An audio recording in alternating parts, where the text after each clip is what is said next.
Good morning, everyone. This is Nate Sanchez with Farmers Insurance, and today I wanted to share with you just a really quick story that it was shared with me a while back, and it's really changed my mindset on really every aspect of my life, whether it's my business or my personal life. In this story, there's a king, and the king, beyond running his kingdom, likes to go hunting.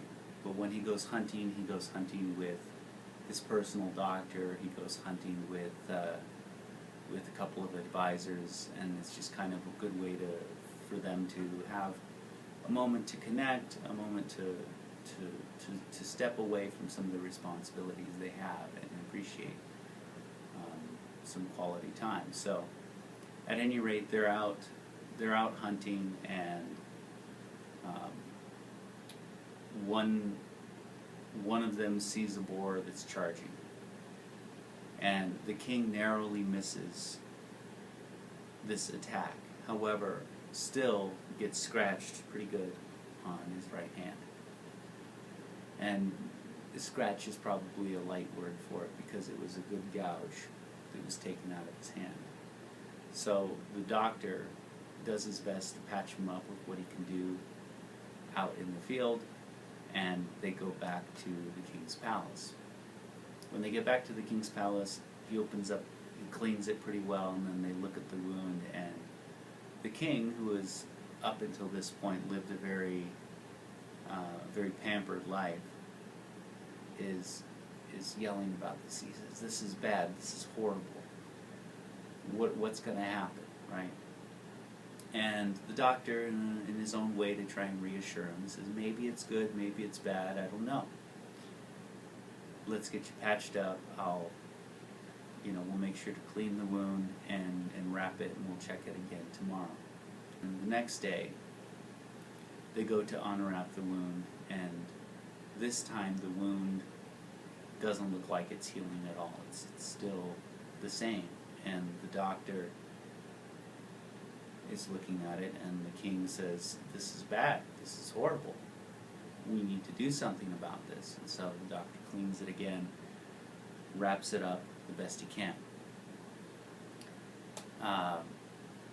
The following day, they look at it again, they open it up, but this time there's colors, there's some features to this wound that should not be there. This is an infected wound, and again the king, "This is bad, this is horrible." And the doctor says, "It may be good, may be bad, I don't know, but let's clean it and let's wrap it. Let's do what we can." Now, by this point, the king is losing a little bit of patience, because as far as his advisors are concerned, and most other aspect of his life, there's a certain level of control. There's a certain level of, at least that illusion of control, where he feels like, I say this needs to be done, and this is what happens. So at any rate, they check it again, and this time there's much more signs of a really bad infection. And a really bad infection that's now going to start spreading to the rest of his arm. The doctor at this point is now recommending that they remove the hand. And the king is furious. In a fit of rage, even though he still gets his hand removed, he throws this doctor in the dungeon, because he felt that maybe this should have been something that wouldn't be an issue, because the doctor just didn't do a good enough job taking care of the wound to begin with. So this doctor is in the dungeon right now. And some time goes on, everything heals from them removing the hand itself. And now the king decides, okay, I'm going to go out and I'm going to go hunting again. And now that I've lost all faith in doctors and their ability to patch me up if anything happens, I'm not even going to take a doctor with me. I'm just going to go with a couple of my advisors, and we're going to do this. And they don't see any animals, but unfortunately they do run across a band of a group of people that are out there worshiping their god, and in this case they do human sacrifice.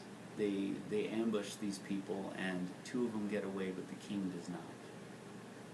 So they're tying up the king, they're ready to light the fire, they're ready to sacrifice this person to their god. And at the very last second, somebody jumps out of the crowd and says, "We can't sacrifice this man. As you can see, he's missing his hand. He's incomplete. He's not a worthy sacrifice for our God." So they turn the king loose, and a very tired and exhausted and grateful king arrives at the palace. And the first thing he does, even though he doesn't really have the energy to do this, is he goes down to the dungeon and he apologizes profusely to his doctor. And he says, "I'm so sorry that I threw you into this dungeon for something that may not have even been in your control." And he says, "The fact that I didn't have a hand saved my life." And he said, "I'm so sorry, this is bad, this is horrible that I did this to you." And the doctor sat for a moment and he said, "Maybe it's good, maybe it's bad, but I do believe that in this case it's a good thing you put me in this dungeon." And the king said, "Well, why would that be? That doesn't make any sense." And he said, "Well, if I would have been there with you,